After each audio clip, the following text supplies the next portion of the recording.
En nuestra audiencia, Harold Modesto, quien va a tratar con nosotros el tema sobre la confianza de las instituciones en cuanto a la persecución y control de las drogas. Él dirige el Observatorio Judicial Dominicano de Funglode.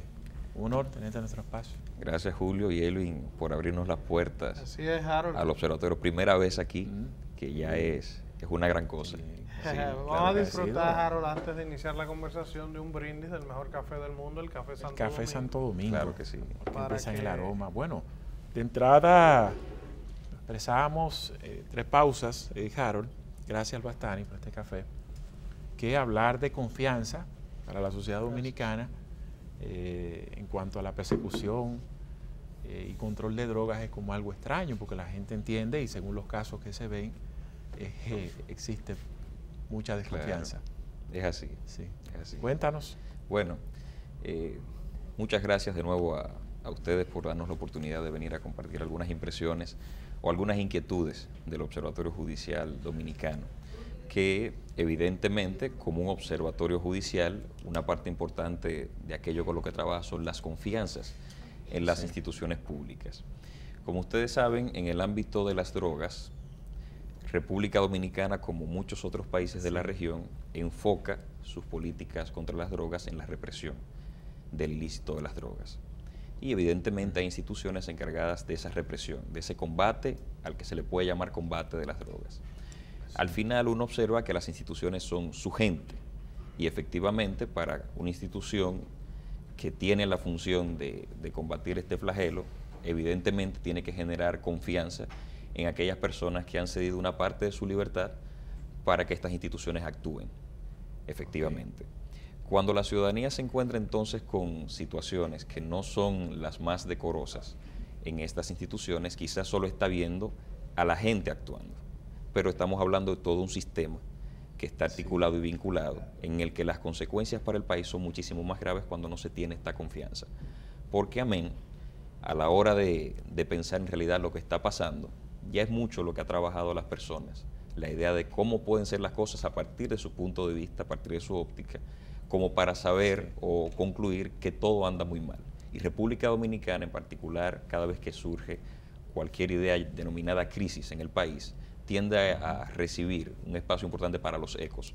Y esto es porque las personas tienden a desconfiar mucho de nuestras instituciones. Harold, el tema del narcotráfico es un tema sumamente complicado por los márgenes de ganancias que genera, los volúmenes de dinero que genera y la importancia que tienen todas las economías del mundo. O sea, eso no hay que darle muchas vueltas. Entonces, cuando uno analiza una sociedad como la nuestra, que se supone que es un puente,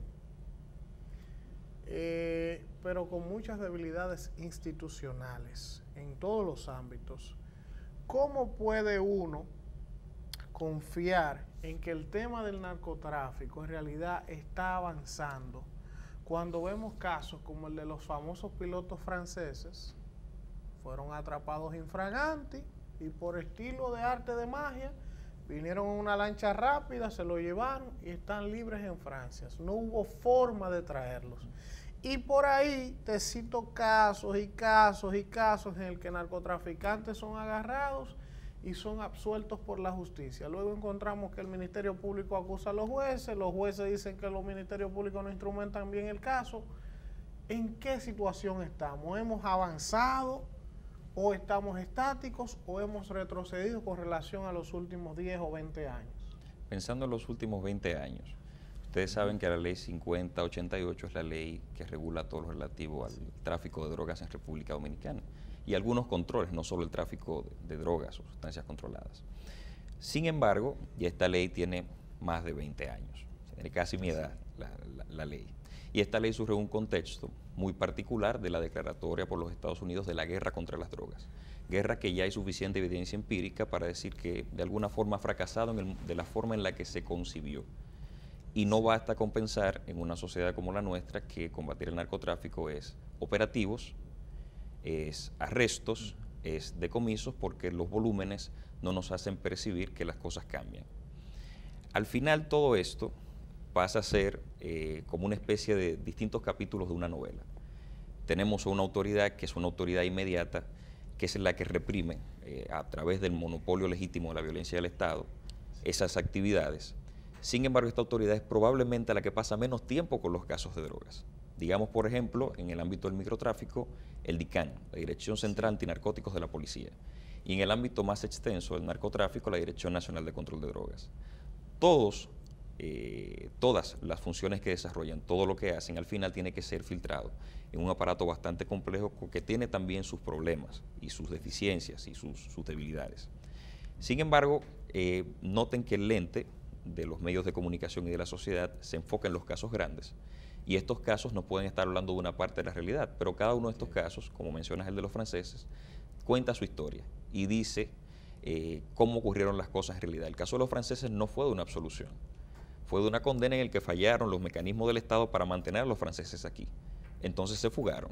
Ahí el problema no es la reacción del sistema de justicia.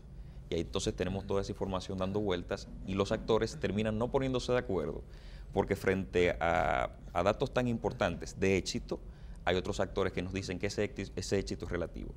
Es decir, si pensamos en los decomisos del año pasado, rondan por encima de los 9.000 kilogramos de cocaína, por pensar en una categoría de sustancias controladas. Si es así, entonces la lucha va bien, se está decomisando mucha droga. Arrestados, cerca de 21.000 o más arrestados. Eso es muchísimo para la actividad judicial, pensando en solo un segmento de lo ilícito. Cuando uno va a los tribunales de la República, entonces comienza a ver los filtros en cada etapa del proceso.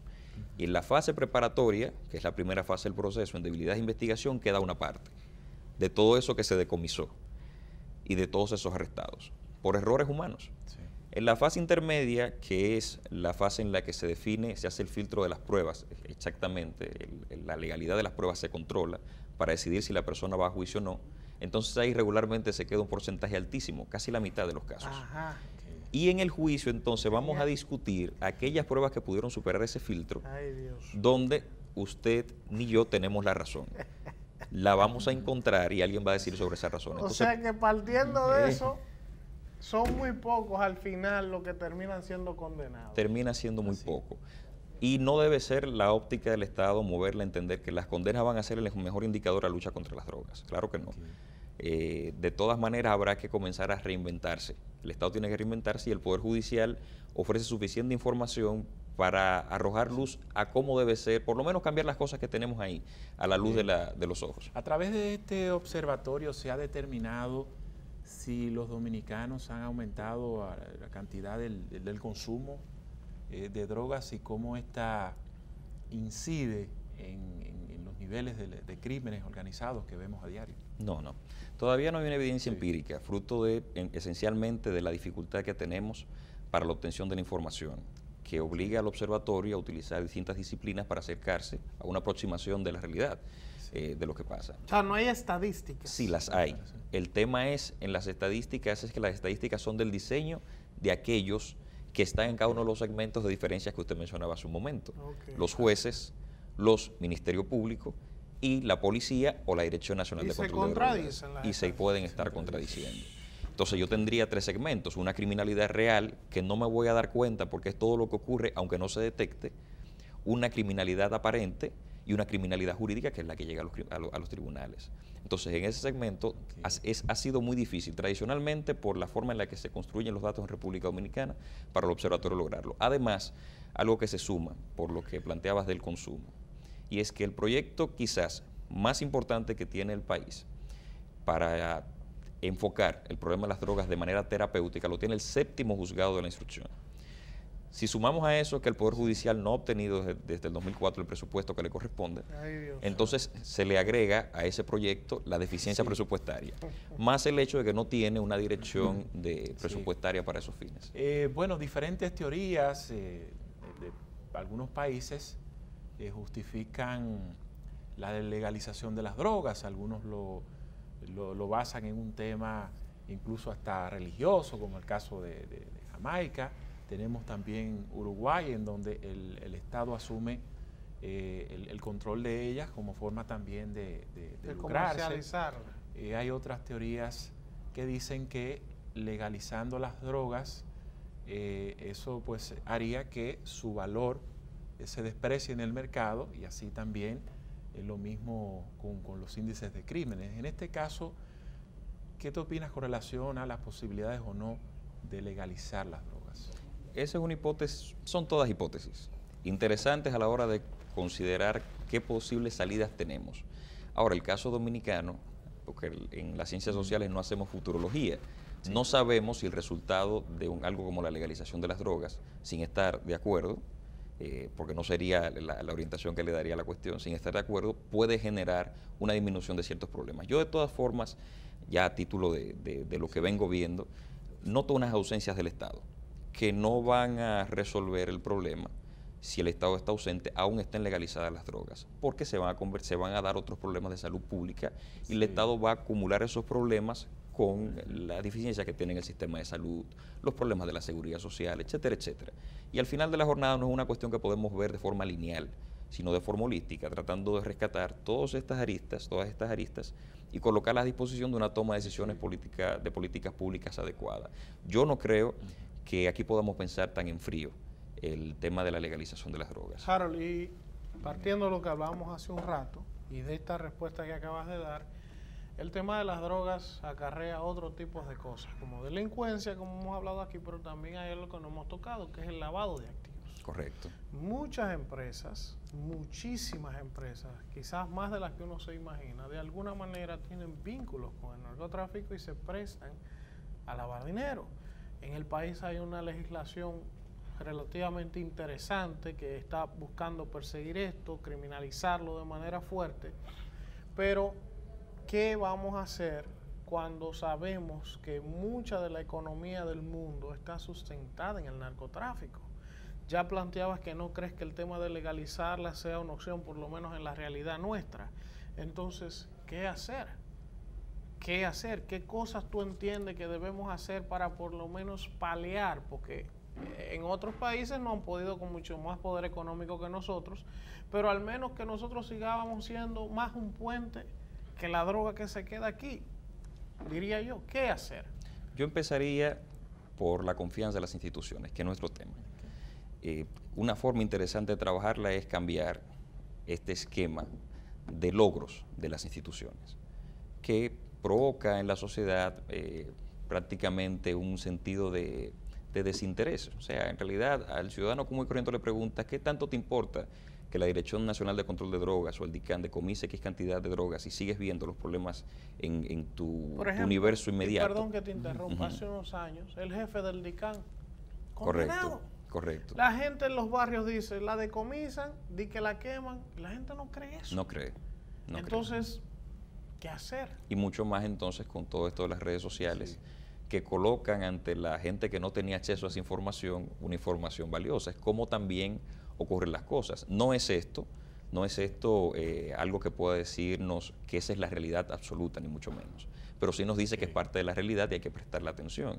Entonces, en ese primer esfuerzo, cambiar este tema de competencias institucionales por logros puntuales sobre una realidad que nos afecta. Yo entiendo que no debe ser para nada un motivo de orgullo que tengamos altos niveles de decomiso de drogas, porque nos habla de la realidad que nos está afectando. Por otro lado, entonces fortalecer el ámbito de la información. Sin información en República Dominicana no podemos hacer nada.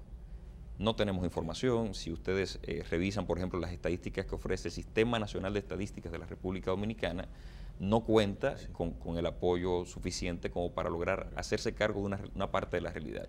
Y eso afecta a todos los demás espacios. Mucho más cuando algunos actores monopolizan y controlan esta información, que lo dificulta muchísimo más. Sí, finalmente, Harold, bueno, ya has descifrado en cuanto a las debilidades institucionales en cuanto a la persecución y lucha contra las drogas, pero y ONGs, factores externos, entienden que ha valido la pena el rol que han estado desempeñando instituciones como el caso de Hogar Crea Dominicano, Cooperación de los Adictos y el caso también del famoso organismo conocido como la DEA, ¿verdad? Que en principio se concebió para perseguir el narcotráfico. ¿Creen que han jugado roles importantes en el caso del combate a las drogas? Yo creo que sí, que todos, separándolos, han jugado roles importantes, sobre todo aquellas instituciones de asistencia que son las que se encuentran frente a la solución del problema.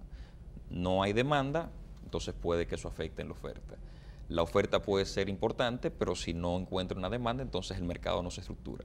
Esas son cosas importantes. La reacción siempre va a llegar en un momento posterior al conflicto social. Y esa reacción nunca puede ser lo suficientemente buena para resolver el conflicto. Julio, una última de mi bien. parte, breve. Estados Unidos tiene las políticas porque lo hemos visto. Extraditan un narco, como popularmente en el argot de los capos se dice, si sapean otros, Sí. hacen 5 años, le devuelven sus bienes y lo devuelven a sus países de orígenes. Y entonces, ¿qué se supone que va a hacer esa gente que lo que ha hecho toda su vida es delinquir?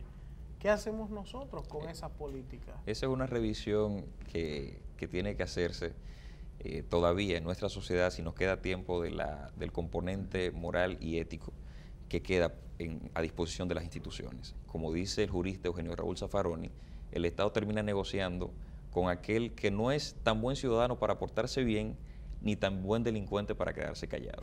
Entonces está negociando con lo peor. Ay, Dios. Bueno, pues muchísimas gracias, Harold Modesto, por darnos algunas orientaciones con relación a cómo van los avances, fortalezas y debilidades en cuanto a la lucha, persecución del control de las drogas.